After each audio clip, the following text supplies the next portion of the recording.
Hello ನಮಸ್ಕಾರ ಎಲ್ಲರಿಗೂ. ಇವತ್ತಿನ ವಿಡಿಯೋನಲ್ಲಿ ಶಾವಿಗೆ ಪಾಯಸನ ಮನೆಯಲ್ಲಿ ತುಂಬ ಸುಲಭವಾಗಿ ರುಚಿಕರವಾಗಿ ಹೇಗೆ ಮಾಡೋದು ಅಂತ ನಾನು ಇಲ್ಲಿ ತೋರಿಸ್ತಾ ಇದ್ದೀನಿ. ಸೊ ಕೊನೆವರೆಗೂ ವಿಡಿಯೋ ನೋಡಿ ಇಷ್ಟ ಆದರೆ ಲೈಕ್ ಮಾಡಿ, ನೀವು ಮನೆಯಲ್ಲಿ ಒಂದ್ಸಲಿ ಟ್ರೈ ಮಾಡಿ ಹೇಗಿದೆ ಅಂತ ನನಗೆ ತಿಳಿಸಿ. ಸೊ ಹಾಗೆ ಲೈಕ್, ಶೇರ್, ಸಬ್ಸ್ಕ್ರೈಬ್ ಮಾಡೋದನ್ನು ಮರಿಬೇಡಿ. ಸೊ ಶಾವಿಗೆ ಪಾಯಸ ಮಾಡ್ಕೊಳ್ಳೋದಕ್ಕೆ ಮೊದಲಿಗೆ ನಾನಿಲ್ಲಿ ಡ್ರೈ ಫ್ರೂಟ್ಸ್ನ ಸ್ವಲ್ಪ ಹೊತ್ತು ನೆನೆಸ್ಕೊಳ್ತಾ ಇದ್ದೀನಿ. ಸೊ 1 ಕಪ್ಗೆ 1 ಲೋಟದಷ್ಟು ಹಾಲನ್ನ ಹಾಕ್ಕೊಳ್ತಾ ಇದ್ದೀನಿ.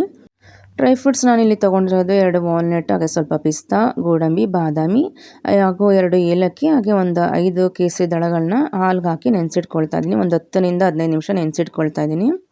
ಬರೀ ಗೋಡಂಬಿ ಅಥವಾ ಏಲಕ್ಕಿ ಹಾಗೂ ಕೇಸರಿ ದಳ ಇಲ್ಲ ಅಂದರೂ ಅಡುಗೆ ಅದು ಅರಿಶಿನ ಬರುತ್ತಲ್ಲ ಕಲರ್ಗೋಸ್ಕರ, ಸೊ ಅದನ್ನು ನೀವು ಸಹ ನೆನೆಸಿಟ್ಕೋಬೋದು.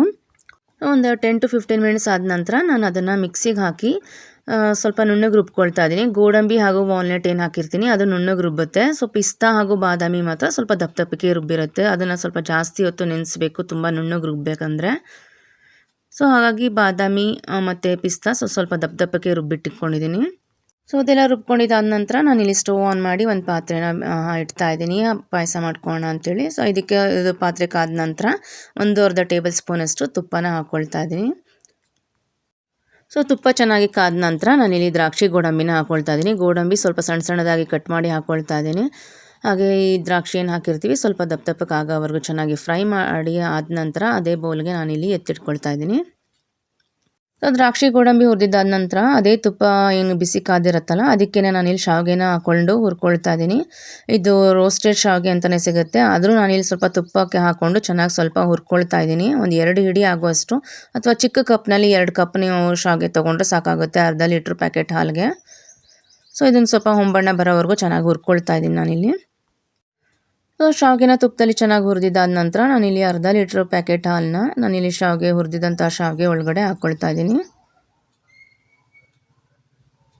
ಸೊ ಹಾಲು ಹಾಕ್ಕೊಂಡ್ಮೇಲೆ ಸ್ವಲ್ಪ ಚೆನ್ನಾಗಿ ಕಾಯೋವರೆಗೂ ಇದನ್ನು ಒಂದು ಪ್ಲೇಟ್ ಮುಚ್ಚಿ ಸ್ವಲ್ಪ ಬಿಸಿ ಆಗೋದಕ್ಕೆ ಕುದಿಯೋದಕ್ಕೆ ಬಿಟ್ಬಿಡೋಣ. ಸೊ ಹಾಲು ಹಾಕಿದ ನಂತರ ಇನ್ನೇನು ಕುದಿಯೋಕ್ಕೆ ಸ್ಟಾರ್ಟ್ ಆಗ್ತಿದೆ ಅಂತ ಇರಬೇಕಾದ್ರೆ ನಾನಿಲ್ಲಿ ಶಾವಿಗೆ ನಾನು ಹಾಗೆ ಬೇಯೋದಕ್ಕೂ ಸಹ ಬಿಟ್ಟಿದ್ನಲ್ಲ ಹಾಲು ಹಾಕಿದ್ದಾಗ. ಸೊ ಇದು 3/4 ಭಾಗ ಬೆಂದಿರಬೇಕು. ಸೊ ತುಂಬ ಜಾಸ್ತಿ ಬೇಯಿಸ್ಕೊಳ್ಳೋಕೆ ಹೋಗಬೇಡಿ. ಈಗಲೇ ಬೆಂದಾದ್ಮೇಲೆ ಇನ್ನು ಮಿಕ್ಕಿದ ಸಕ್ಕರೆ ಎಲ್ಲ ಹಾಕೊಳ್ಳೋದಕ್ಕೆ ಹೋಗಬೇಡಿ.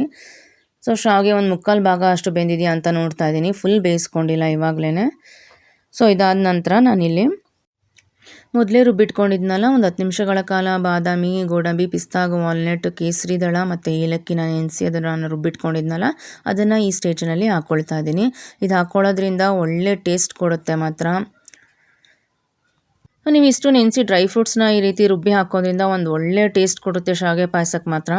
ಇವಿಷ್ಟು ಇಲ್ಲ ಅಂದರೂ ನೀವು ಸಹ ಒಂದು 10 ನಿಮಿಷ ನೀವು ಗೋಡಂಬಿ ಹಾಗೂ ಏಲಕ್ಕಿ ಅವನ್ನೆಲ್ಲ ನೀವು ನೆನೆಸಿ ಅದನ್ನೇ ರುಬ್ಬಿ ಹಾಕಿದ್ರೆ ಅದೇ ಸಾಕು, ಅದನ್ನು ಸಹ ಒಳ್ಳೆ ಟೇಸ್ಟ್ ಕೊಡುತ್ತೆ. ಈ ರುಬ್ಬಿರೋದನ್ನೆಲ್ಲ ಹಾಕ್ಕೊಂಡಿದ್ದಾದ ನಂತರ ಒಂದು ಒಳ್ಳೆ ಮಿಕ್ಸ್ ಕೊಡಿ. ಸೊ ನೀವು ಕಲರ್ ನೋಡ್ತಾ ಇರ್ಬೋದು, ಕೇಸರಿ ದಳ ಹಾಕಿರೋದು ಎಷ್ಟು ಚೆನ್ನಾಗಿ ಇದಾಗಿದೆ, ಕಲರ್ ಬಂದಿದೆ. ಸೊ ಲೈಟಾಗಿ ಯೆಲ್ಲೋಯಿಶ್ ಕಲರ್ ಬರುತ್ತೆ ಕೇಸರಿ ದಳ ಆ್ಯಡ್ ಮಾಡೋದ್ರಿಂದ. ಈ ಕೇಸರಿ ದಳ ಇಲ್ಲ ಅಂದರೆ ಅಡುಗೆ ಅರಿಶಿನ ಬರುತ್ತಲ್ಲ ಅದನ್ನು ಆ್ಯಡ್ ಮಾಡ್ಕೋಬೋದು. ಅದಾದ ನಂತರ ನಾನಿಲ್ಲಿ ಅರ್ಧ ಕಪ್ನಷ್ಟು ಸಕ್ಕರೆನ ಹಾಕ್ಕೊಳ್ತಾ ಇದ್ದೀನಿ ಟೇಸ್ಟ್ಗೋಸ್ಕರ. ಸೊ ನಾನಿಲ್ಲಿ ಅರ್ಧ ಲೀಟ್ರ್ ಹಾಲು, ಹಾಗೆ ನಾನಿಲ್ಲಿ ಏನು ಬಾದಾಮಿ, ಗೋಡಂಬಿ ಎಲ್ಲ ನೆನೆಸಿಟ್ಟಿದ್ನಲ್ಲ ಅದು 1 ಕಪ್ಪಷ್ಟು ಹಾಲನ್ನ ಹಾಕಿದ್ದೀನಿ. ಟೋಟಲ್ ಆಗಿ ನಾನಿಲ್ಲಿ ಒಂದು 3/4 ಲೀಟ್ರಷ್ಟು ಹಾಲನ್ನ ಹಾಕ್ಕೊಂಡಿದ್ದೀನಿ. 3/4 ಲೀಟ್ರ್ ಹಾಲಿಗೆ ಅರ್ಧ ಕಪ್ನಷ್ಟು ಸಕ್ಕರೆ ಪ್ರಮಾಣ ಕರೆಕ್ಟಾಗಿರುತ್ತೆ. ಟೇಸ್ಟು ಸಹ ಕರೆಕ್ಟಾಗಿರುತ್ತೆ. ನೀವು ಲಾಸ್ಟಲ್ಲಿ ಟೇಸ್ಟ್ ನೋಡಿ ಸಕ್ಕರೆ ಏನಾದ್ರು ಬೇಕಂದರೆ ಲಾಸ್ಟಲ್ಲಿ ಆ್ಯಡ್ ಮಾಡ್ಕೋಬೋದು. ನಾನು ಹಾಕಿರೋ ಅಂಥ ಪ್ರಮಾಣ ಕರೆಕ್ಟಾಗಿತ್ತು, ಸೊ ನಾನಿಲ್ಲಿ ಆ್ಯಡ್ ಮಾಡೋಕ್ಕೆ ಹೋಗಿಲ್ಲ. ಸೊ ನಾನು ಮುಂಚೆನೇ 3/4 ಭಾಗದಷ್ಟು ಆವಾಗ ನಾನು ತೋರಿಸಿದ್ನಲ್ಲ ಶಾವಿಗೆ ಬೆಂದಿರಬೇಕು ಅಂತ.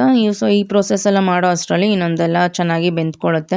ಸೊ ಮೊದಲೇ ಚೆನ್ನಾಗಿ ಬೆಂದ್ಕೊಂಬಿಟ್ರೆ ಇವಾಗ ಇನ್ನೂ ಚೆನ್ನಾಗಿ ಬೆಂದು ನೀವು ಶಾವಿಗೆ ಪಾಯಸ ತಣ್ಣಗಾದ್ಮೇಲೆ ತುಂಬ ಗಟ್ಟಿ ಆಗೋಗುತ್ತೆ. ಸೊ ಹಾಗಾಗಿ ನಾನು ಆವಾಗಲೇ ಹೇಳಿದ್ದು 3/4 ಭಾಗ ಬೇಯಿಸ್ಕೊಳ್ಳಿ ಅಂತ. ಸೊ ಸಕ್ಕರೆ ಎಲ್ಲ ಕರಗಿದ್ದಾದ ನಂತರ ಟೇಸ್ಟ್ ಎಲ್ಲ ನೋಡಾದ್ಮೇಲೆ ಒಂದು 2-3 ನಿಮಿಷ ನಾನು ಚೆನ್ನಾಗಿ ಪ್ಲೇಟ್ ಕ್ಲೋಸ್ ಮಾಡಿ ಚೆನ್ನಾಗಿ ಕುದಿಸ್ಕೊಳ್ತಾ ಇದ್ದೀನಿ, ಚೆನ್ನಾಗೆಲ್ಲ ಹೊಂದ್ಕೊಳ್ಳಿ ಅಂತ ಹೇಳಿ.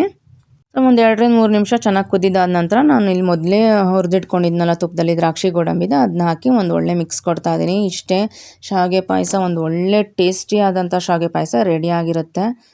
ಸೊ ಈ ಡ್ರೈ ಫ್ರೂಟ್ಸ್ ಏನು ರುಬ್ಬ ಹಾಕ್ತೀವಿ ಅದೇ ಒಂದು ಒಳ್ಳೆ ಟೇಸ್ಟ್ ಕೊಡುತ್ತೆ ಇದಕ್ಕೆ. ನೀವು ಸಹ ಮನೆಯಲ್ಲಿ ನೋಡಿ ಟ್ರೈ ಮಾಡಿ ಹೇಗಿದೆ ಅಂತ ಕಮೆಂಟಲ್ಲಿ ತಿಳಿಸಿ. ಸೊ ನಾನು ಹಾಕಿದ ಕನ್ಸಿಸ್ಟೆನ್ಸಿನೂ ಸಹ ಹಾಲು ಕನ್ಸಿಸ್ಟೆನ್ಸಿ ಆಗಿರ್ಬೋದು, ಸಕ್ಕರೆ ಪ್ರಮಾಣ ಆಗಿರ್ಬೋದು ಕರೆಕ್ಟಾಗಿತ್ತು. ನೋಡಿ ಇದು ಒಂದು 5 ನಿಮಿಷ ಸ್ಟವ್ ಎಲ್ಲ ಆಫ್ ಮಾಡಿದ ಮೇಲೆ ನಾನಿಲ್ಲಿ ಸರ್ವ್ ಮಾಡ್ಕೊಳ್ತಾ ಇದ್ದೀನಿ ಟೇಸ್ಟ್ ನೋಡೋಣ ಅಂತ ಹೇಳಿ. ಸೊ ನೀವು ನೋಡ್ತಾ ಇರ್ಬೋದು ಸ್ವಲ್ಪ ಗಟ್ಟಿ ಆಗಿದೆ. ಇನ್ನು ತಣ್ಣಗಾದ್ಮೇಲೆ ಇನ್ನೂ ಚೆನ್ನಾಗಿ ಗಟ್ಟಿ ಆಗಿಬಿಡುತ್ತೆ. ಅಕಸ್ಮಾತ್ ನೀವೇನಾದ್ರು ಶಾವಿಗೆ ಏನಾದ್ರು ತುಂಬ ಬೆಂದೋಗಿದ್ರೆ. ಸೊ ಕರೆಕ್ಟಾಗಿದೆ ಇದು. ಸೊ ಶಾವಿಗೆ ಪಾಯಸ ಮೊದಲೇ ಸಿಂಪಲ್ಲು, ಅದನ್ನು ರುಚಿಕರವಾಗಿ ಹೇಗೆ ಮಾಡೋದು ಅಂತ ನಾನು ಈ ವಿಡಿಯೋನಲ್ಲಿ ತೋರಿಸಿದ್ದೀನಿ. ನೀವು ಸಹ ಮನೆಯಲ್ಲಿ ಟ್ರೈ ಮಾಡಿ ಹೇಗಿದೆ ಅಂತ ತಿಳಿಸಿ. ಸೊ ನಾನು ಸಹ ಇಲ್ಲಿ ಕಪ್ಗೆ ಸರ್ವ್ ಮಾಡಿಕೊಂಡು ನಾನು ಸಹ ಟೇಸ್ಟ್ ಮಾಡ್ತಾ ಇದ್ದೀನಿ. ಟೇಸ್ಟ್ ಅಂತೂ ತುಂಬಾ ಚೆನ್ನಾಗಿತ್ತು. ಹೊರಗಡೆ ನೀವೇನು ತಿಂತೀರಾ ಮದುವೆ ಮನೆಗಳಲ್ಲಿ ಅಥವಾ ಯಾವುದೇ ಇಲ್ಲಿ ಅದೇ ರೀತಿ ಮನೆಯಲ್ಲೇ ಸುಲಭವಾಗಿ ಈ ರೀತಿ ರುಚಿಕರವಾಗಿ ಮಾಡ್ಕೋಬೋದು. ನೀವು ಸಹ ಟ್ರೈ ಮಾಡಿ ಅಂತ ಹೇಳ್ತಾ ಈ ವಿಡಿಯೋನ ಮುಗಿಸ್ತಾ ಇದ್ದೀನಿ. Thank you.